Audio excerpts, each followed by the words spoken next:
तर बघा आता त्याच्यानंतर आपण अगोदरचं जे बघितलेलं आहे त्या क्रमागत आहेत, म्हणजे 1 पासून जे पुढे दिल ते तुम्हाला 65 पर्यंत नैसर्गिक संख्या किती, 1 पासून 44 पर्यंत समसंख्यांची बेरीज किती, 1 पासून 65 पर्यंत विषम संख्यांची बेरीज किती, मग या क्रमागत होत्या. पण आता बघा त्यांनी आदल्या मधल्या जर संख्या दिल्या मधनं चालू केल्याच्या नंतर त्या संख्यांच्या बेरीज कशी काढायची किंवा त्या नैसर्गिक संख्या किती, सम किती, विषम किती हे सांगता आलं पाहिजे. त्यासाठी बघा एक गणित दिले वरती आपण बोर्डवरती, 15 ते 44 पर्यंत नैसर्गिक सम विषम संख्या किती. मग बघा 15 पासून आपल्याला किती पर्यंत घ्यायच्या, 44. मग बघा 44 मधनं काय करायचे, 15 वजा करायचे, 14तनं 5 गेले, राहिले 9, हातचा आला 1, 4तनं 2 गेले 2, मग किती येतं 29. मग 29 संख्या आहेत का 15 ते 44 पर्यंत, तर नाही.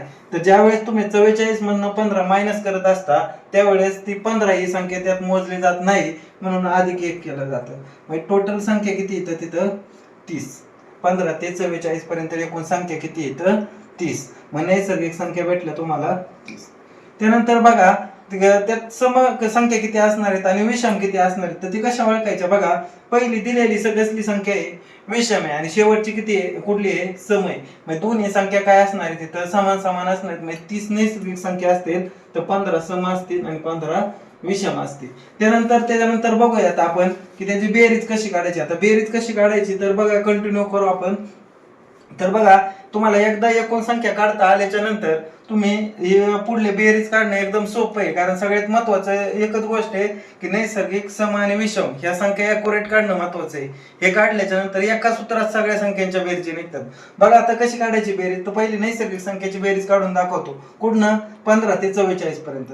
पहिली नैसर्गिक संख्या कुठली आहे 15, शेवटची 44 आहे बघा. त्यानंतर छेद 2 गुणुले काय करायचं नैसर्गिक संख्या किती येतो, एकूण नैसर्गिक संख्या किती येतं 30, बरोबर. मग 44 आणि 15, 44 अधिक 15, 5 आणि 4 9 आणि 4 आणि 5, 59 भागिले 2 गुणुले 30. मग बे एक बे, बे पंचे 10, 59 गुणुले 15, 9 5 45, 5 5 25, 25 आणि 4 29, 9 1 9 आणि 5 1 5, 5 18, 5 2 7 आणि 8, 885. तर बघा हे कळलं असेल तुम्हाला. सगळ्यात महत्वाचं इथनं सगळ्या गोष्टी सगळ्यांना समजत असतात. मग एवढं गुणाकार भागाकार याच्या व्यतिरिक्त दुसऱ्या काही कुठल्या क्रिया नाहीत, पण इथपर्यंत समजणं गरजेचं आहे. कारण ह्या एवढी गोष्ट लय महत्वाची, कारण तुम्हाला कळलं काय पाहिजे की पहिली नैसर्गिक संख्या कुठली आणि शेवटची कुठली, छेद 2 आणि एकूण नैसर्गिक संख्या किती आहेत. त्याच पद्धतीने बघा समसंख्यांचं पण तसंच काढूयात. 15 ते 44 पर्यंतच्या समसंख्यांची बेरीज करायच्या.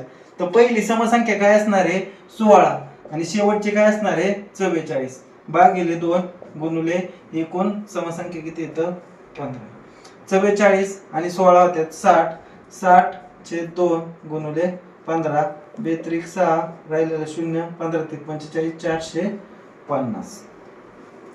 त्यानंतर त्याच पद्धतीने पुढे दिलेले आहे तर विषम संख्यांची बेरीज किती. आता विषम संख्यांची बेरीज पण बघा पहिली विषम काय आहे 15 अधिक शेवटची विषम बघा 44 पर्यंतची काय असणार आहे 43 छेद 2 गुणुले एकूण विषम संख्या.